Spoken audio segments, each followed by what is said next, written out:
परम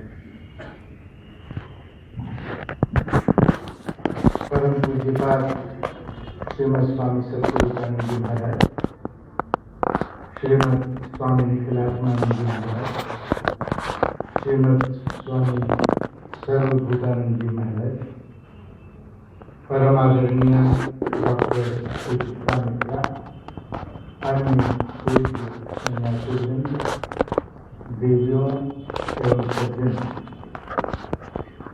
अभी हम सब ने भगवान श्री रामकृष्ण देव और माँ शारदा देवी पर बहुत सुंदर वक्तव्य सुने और यह जाना कि कैसे वे सर्वधर्म समभाव के प्रतीक थे। स्वामी विवेकानंद जी सर्वधर्म समभाव के जीवंत विग्रह थे। ऐसे यह जो सर्वधर्म समभाव की भावना है वह भारतीय संस्कृति और भारतीय दर्शन के लिए नया नहीं है। भारतीय संस्कृति समन्वय की संस्कृति रही है और आदिकाल से लेकर आज तक यह समन्वय का सत्य भारतीय जीवन को प्राणवान करता रहा है। हमारे वेदों में जो हम सुनते हैं, एकम सर्व वित्राह दोधा वदंती, सत्य एक है और विद्वान इसे भिन्न भिन्न नामों से पुकारते हैं, इसी समन्वय के सत्य को प्रकट करता है। गीता में भगवान श्री कृष्ण, अभी आपने सुना, इसी समन्वय के आदर्श को हमारे जीवन में रखते हैं। 7वीं शताब्दी में आचार्य शंकर हुए जिन्होंने समाज में पंच देवता की उपासना की प्रथा को प्रारंभ किया और ये पंच देवता उस समय के 5 संप्रदाय का प्रतिनिधित्व करते थे। फिर उसके बाद शताब्दियां बीत गई, बहुत से महापुरुषों का आगमन हुआ पर समन्वय का तत्व बहुत महत्वपूर्ण रूप से स्थान नहीं पाया, जिसके कारण समाज में बहुत से विद्वेष और धर्म के क्षेत्र में भ्रांतियां उत्पन्न होने लगी और तब 19वीं शताब्दी के पूर्वार्ध में एक दरिद्र ब्राह्मण किशोर का अवतरण हुआ, जिसने यह सोचा कि धर्म केवल विश्वास की विषय वस्तु नहीं हो सकती, धर्म तो अनुभव की विषय वस्तु होना चाहिए। यदि धर्म है तो मुझे उसकी अनुभूति कर लेनी चाहिए। वह एक ऐसी दृष्टि थी जो शताब्दियों से भारत में व्याप्त विश्वासजन्य सत्यों को विज्ञान के आलोक में परखना चाहती थी। वह वही वैज्ञानिक दृष्टि थी जो यूरोपियनों के मानसाकाश को छा रही थी। किसी भी वस्तु को परखना, फिर उसे प्रयोग के ढांचे में ढालना और फिर सिद्ध करना, यह विज्ञान की प्रणाली के आवश्यक अंग है। और तब पश्चिम बंगाल के छोटे से गांव कामारपुकुर में जन्म लेने वाला यह बालक, जिसे कालांतर में श्री रामकृष्ण देव के नाम से जाना गया, उसने इसी धर्म को प्रयोग और परीक्षण के साँचे में ढालना चाहा। धार्मिक सत्यों को विज्ञान के आलोक में देखना चाहा और आपने पूर्व वक्ताओं से सुना, श्रीमद स्वामी निखिलात्मानंद जी से, श्रीमद स्वामी सर्वभूतानंद जी से, कि उसने अपने जीवन को धर्म की प्रयोगशाला बना लिया। विभिन्न धर्मों के सत्यों के प्रयोग उन्होंने अपने जीवन में किए। सभी धर्मों की साधनाएं उन्होंने की।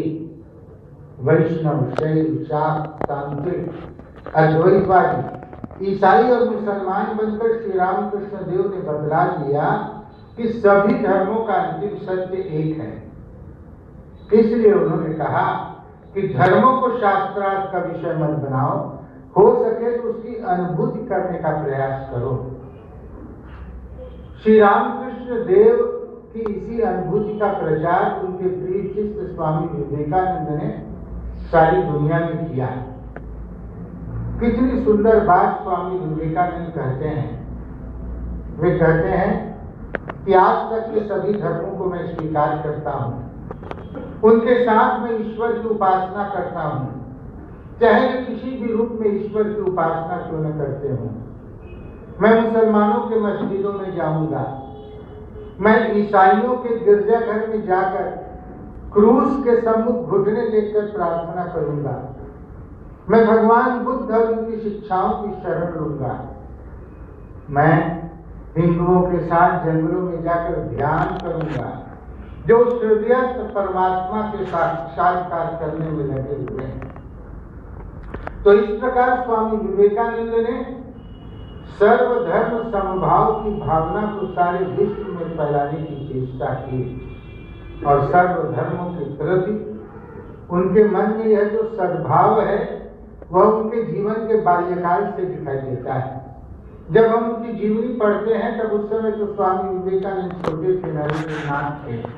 उनके पिता के घर में विभिन्न जाति के व्यक्तियों के धूम्रपान के लिए अलग अलग हुक्कों की व्यवस्था थी। मुसलमानों के लिए भी एक अलग हुक्के की व्यवस्था थी जो कहीं दूर रखी हुई थी। स्वामी जी नरेंद्रनाथ बार बार यह सोचा करते कि क्यों किसी व्यक्ति को बड़ा समझा जाता है, क्यों किसी व्यक्ति को छोटा समझा जाता है, और इसकी परीक्षा करने के लिए एक दिन उन्होंने उन सभी जातियों के लिए रखे गए हुक्कों से कष्ट लेकर देखा। मुसलमान के लिए रखे गए हुक्के से भी कष्ट लेकर उन्होंने देखा। उनके पिता ने उनका यह कृत्य देख लिया, बहुत नाराज हुए, क्रोधित हुए, और तब अत्यंत सहजता से बालक नरेंद्र ने कहा, मैं तो जानना चाहता था कि क्यों कोई व्यक्ति बड़ा होता है, क्यों कोई व्यक्ति छोटा होता है।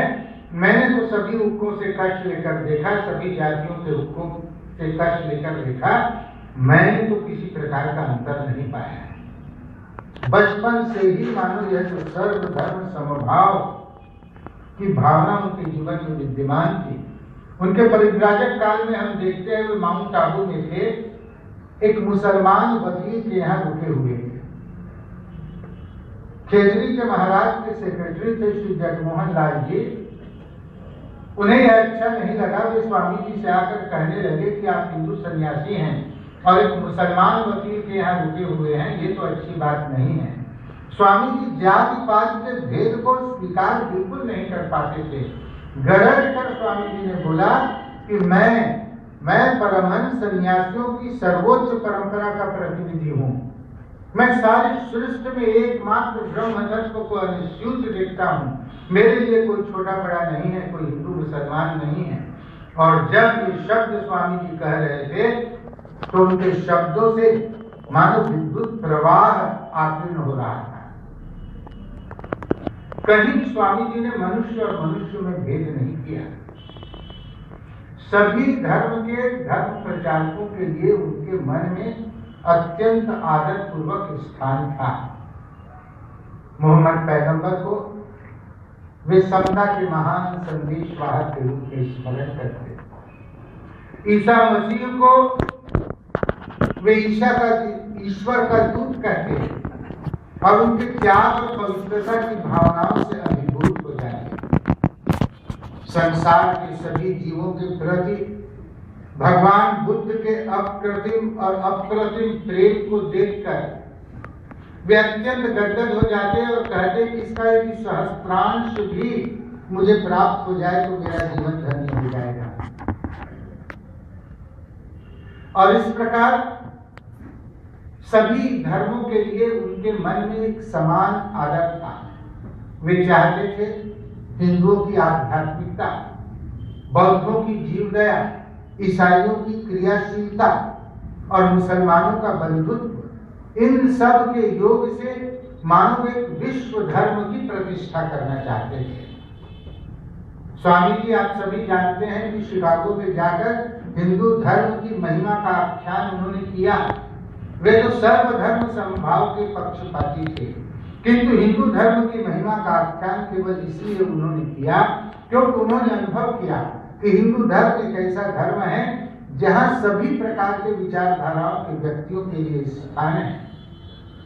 यह एक ऐसा धर्म है जहां आस्तिकों के लिए भी स्थान है, नास्तिकों के लिए भी स्थान है, ईश्वरवादियों के लिए स्थान है तो अनीश्वरवादियों के लिए भी स्थान है, मूर्ति पूजकों के लिए स्थान है तो मूर्ति पूजा के विरोधियों के लिए भी स्थान है।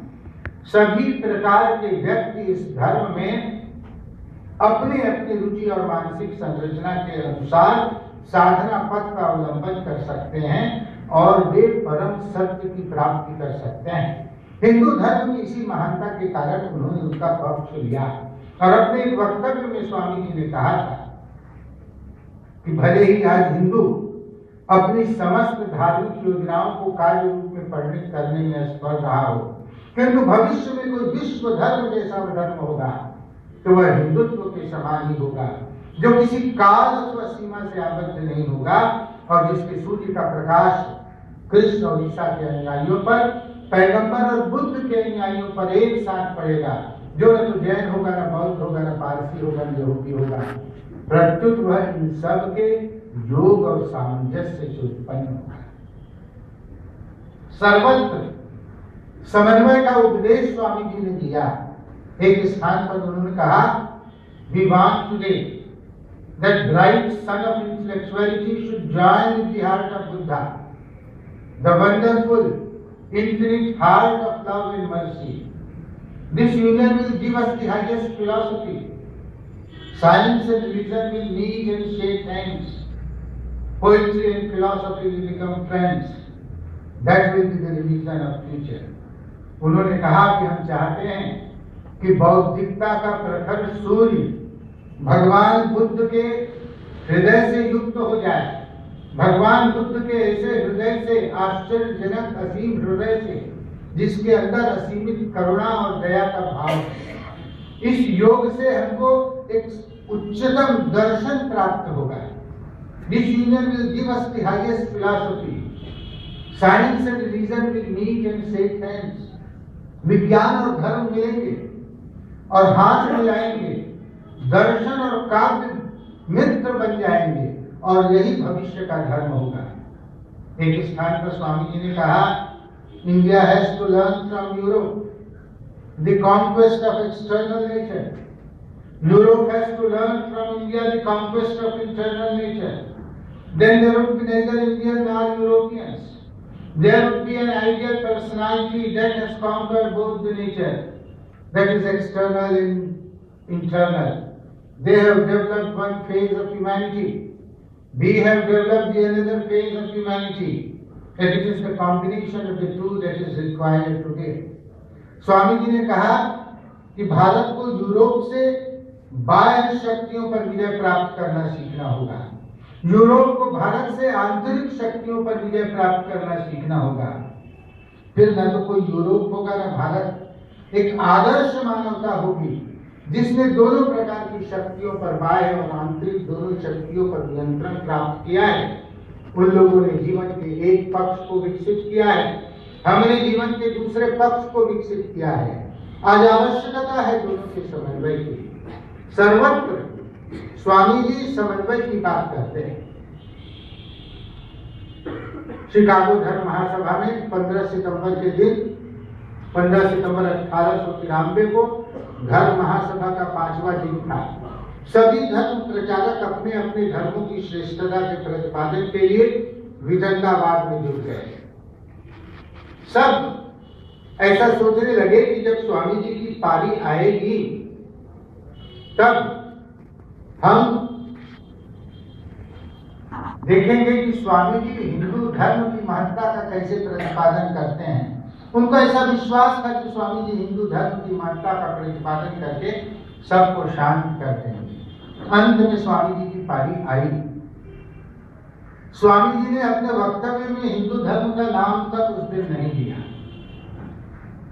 उन्होंने एक कहानी बताकर सबको चुप कर दिया। कूप मंडूक की कहानी उन्होंने बताई कि एक कुएं में मेढक रहता था, उस कुएं में उसका जन्म हुआ। कुएं के जीव जंतुओं को खाकर वो बहुत मोटा हो गया, कभी कुएं से बाहर नहीं गया। एक बार बाहर से समुद्र का एक मेढक कुएं में आकर गिरा। उस कुएं के मेढक ने समुद्र के मेढक से पूछा कि तुम कहां से आए हो। उसने कहा कि मैं समुद्र से आया हूं। कुएं के मेढक ने कहा, समुद्र? यह समुद्र क्या होता है? क्या यह समुद्र इतना बड़ा होता है जितना कि यह कुआं है? कुएं के एक कोने से दूसरे कोने में वह छलांग लगाता है। समुद्र का मेढक कहता है, मित्र, समुद्र तो बहुत बड़ा होता है, इस कुएं से उसकी तुलना नहीं हो सकती। अच्छा, क्या समुद्र इतना बड़ा होता है? एक और लंबी छलांग वो लगाता है और तब समुद्र का मेढक उससे कहता है, मित्र, कैसे बेवकूफी की बात करते हो? कहां समुद्र, कहां यह कुआं? इसकी कैसी तुलना हो सकती है? इस पर वह कुएं का मेढक चिढ़ गया, कभी कुएं से बाहर तो गया नहीं था। कहने लगा, तुम झूठ बोलते हो, लबार कहीं का। अपने मित्रों से कहने लगा कि झूठा है, लबार है, इसको इससे बाहर निकालो, बाहर फेंको। यह कहानी स्वामी जी ने बताई और कहा कि धर्मों के क्षेत्र में भी किसी प्रकार की बात होती है। मैं हिंदू अपने कुएं में बैठा बैठा उसे ही संसार का सर्वश्रेष्ठ मान बैठता हूं। ईसाई और मुसलमान अपने अपने कुएं में बैठे बैठे उसे संसार का सर्वश्रेष्ठ मान बैठते हैं। और इसीलिए धर्मों के क्षेत्र में अनेक प्रकार के संघर्ष होते हैं, धर्मों के क्षेत्र में अनेक प्रकार की कला होते हैं। स्वामी जी एक उदाहरण बतलाते हैं कि एक वृत्त का उदाहरण भी देते हैं कि जैसा वृत्त है, वृत्त की परिधि है, वृत्त का केंद्र है। अब वृत्त की परिधि से केंद्र पर पहुंचने के अनेक मार्ग हैं। गणित की भाषा में कहें तो वृत्त की अनंत त्रिज्याएं हैं और प्रत्येक त्रिज्या केंद्र तक पहुंचने का एक मार्ग है। अब वृत्त की परिधि में और वह दो स्थान पर दो व्यक्ति बैठे हैं, उनको केंद्र तक पहुंचना है। ये दोनों व्यक्ति आपस में लड़ते हैं, एक दूसरे के प्रति आक्षेप करते हैं और वह से कहता है, अरे मूर्ख, तू वहां खड़ा खड़ा क्या कर रहा है? तुझे केंद्र पर पहुंचना है तो मेरे पास आना पड़ेगा। वह भी क्रोधित होकर अ से इसी प्रकार की बात कहता है। स्वामी जी कहते हैं कि अरे मूर्खों, तुम इस प्रकार का क्यों बकवास करते हो? तुम जो जहां से हो वहीं से केंद्र की ओर आगे बढ़ो। तुम देखोगे कि तुम्हारी दूरी कम होती जाएगी और केंद्र तक तुम लोग पहुंच जाओगे। हम सब उस विश्व वृत्त की परिधि पर अलग अलग स्थानों पर खड़े हैं। हम सबके केंद्र है ईश्वर। ईश्वर तक हम सबको पहुंचना है। हम ईश्वर की ओर आगे तो बढ़ते नहीं हैं, केवल मेरा धर्म कहकर लड़ाई करते रहते हैं, संघर्ष करते रहते हैं। स्वामी जी कहते हैं, अरे आगे तो बढ़ो, जो जहां पर है आगे तो बढ़ो। आप देखोगे कि जो जो आप आगे बढ़ते हो, आपके बीच की दूरी कम होती जाएगी और जब आप केंद्र पर पहुंचोगे तो देखोगे कि आप में तो किसी प्रकार की दूरी नहीं है। जब आप परिधि पर थे तब आपको लगता था कि केवल आपका ही रास्ता सही है, किंतु जब आप केंद्र पर पहुंच जाओगे तब जानने में समर्थ होगे कि अनंत भगवान के पास आने के रास्ते हैं। सत्य को जानने के अनेक रास्ते हैं और ये सभी सत्य हैं। और इसीलिए धर्म महासभा के अंतिम दिन स्वामी जी ने दुनिया को एक विलक्षण सीख दी, अनमोल सीख दी। उन्होंने कहा कि हिंदू को बौद्ध और ईसाई नहीं बनना है। बौद्ध और ईसाई को हिंदू बनने की आवश्यकता नहीं है, किंतु सभी को चाहिए कि वह दूसरों की भावना को आत्मसात करते हुए अपने व्यक्तित्व को सुरक्षित रखे और विकास के नियमों के आधार पर अपनी उन्नति करे। इस धर्म महासभा ने यदि दुनिया को कुछ बतलाया है तो उसने यह बतला दिया है कि शुचिता, पवित्रता, दयालुता किसी धर्म विशेष की धरोहर नहीं है। प्रत्येक धर्म ने श्रेष्ठतम स्त्रियों और पुरुषों को जन्म दिया है।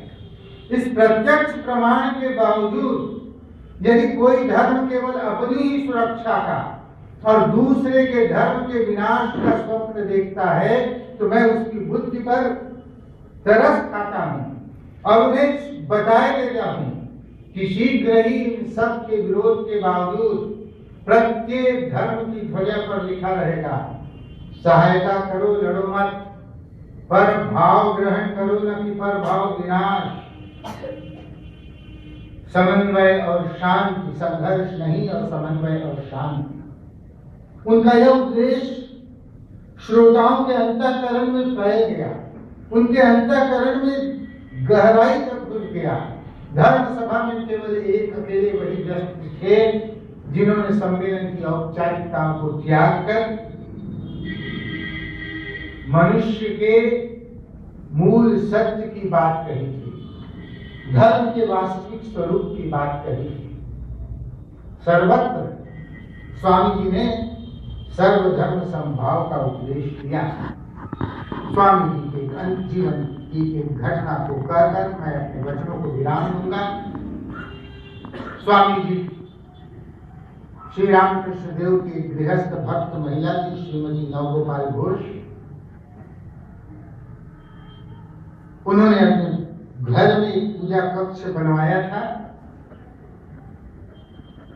श्रीमती घोष एक बार स्वामी जी के पास आई, उन्हें नरेंद्र नाम से संबोधित करती थी, गुरु भाई थी, गुरु बहन थी। उन्होंने कहा कि नरेंद्र देखो, मैंने अपने पूजा गृह में एक पूजा कक्ष बनवाया है और ठाकुर ने कहा है जहां नरेंद्र मुझे रखेगा वहां मैं रहूंगा, तो मेरी बड़ी इच्छा है कि तुम मेरे पूजा कक्ष में ठाकुर के इस छवि की प्रतिष्ठा कर दो। नहीं करने की कोई बात नहीं थी। शुभ अच्छा दिन तय किया गया। निर्धारित तिथि को स्वामी जी ने गंगा स्नान किया। वे श्रीमती घोष के घर आए, उनके पूजा कक्ष में गए। छोटा सा कमरा था, संगमरमर की फर्श बिछी हुई थी, शुभ घड़ी थी, पुण्य नक्षत्र था, सर्वत्र पवित्रता और दिव्यता का वातावरण उस कमरे में व्याप्त था। और ऐसे सुंदर अवसर पर स्वामी जी ने श्री ठाकुर के चित्र को निर्धारित स्थान पर प्रतिष्ठित किया और ठाकुर से अनुरोध किया कि आप इस परिवार में रहिए और उनका कल्याण करिए। स्वामी जी तो ठाकुर को जीवंत देखते थे, उनके लिए वह कोई एक चित्र मात्र नहीं था, ठाकुर साक्षात जीवंत, उन्होंने उनका अनुभव किया और इस प्रकार से उनको प्रतिष्ठित करते हुए प्रार्थना किया कि आप इस परिवार में रहिए, इनका कल्याण कीजिए। और ऐसा कहकर चित्र को प्रतिष्ठित करके जो ही उन्होंने श्री ठाकुर को प्रणाम किया, जो ही उनके मुख से यह श्लोक निर्झरणी की भांति अनायास ही उनके मुख से निकल पड़ा। श्रीमद स्वामी सर्वभूतानंद जी ने उस श्लोक को उद्धृत किया और इस श्लोक का गान तो श्री रामकृष्ण देव के हजारों लाखों भक्त प्रतिदिन करते हैं। स्वामी जी कह उठे, स्थापकाय धर्मस्य सर्वधर्म स्वरूपिणे अवतार वरिष्ठाय रामकृष्णाय ते नमः।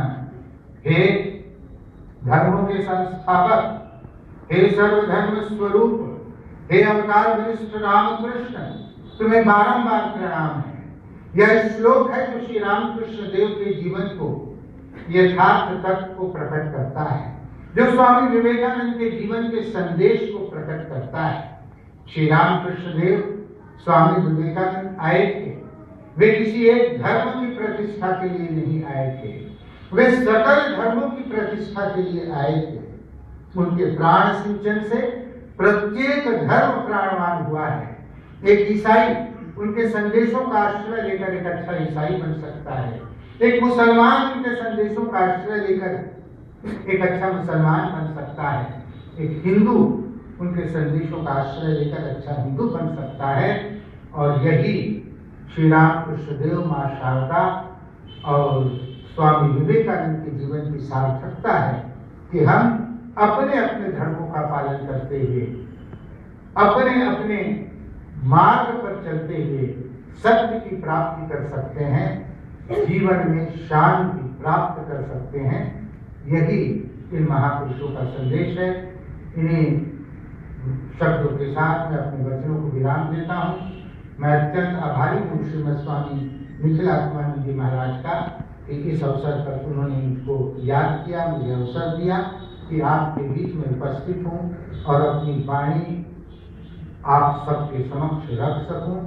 आप सब ने मुझे सुना, मुझे उत्साहित किया। आप सब के प्रति भी मेरा आभार है, कृतज्ञता है। धन्यवाद आप सबको।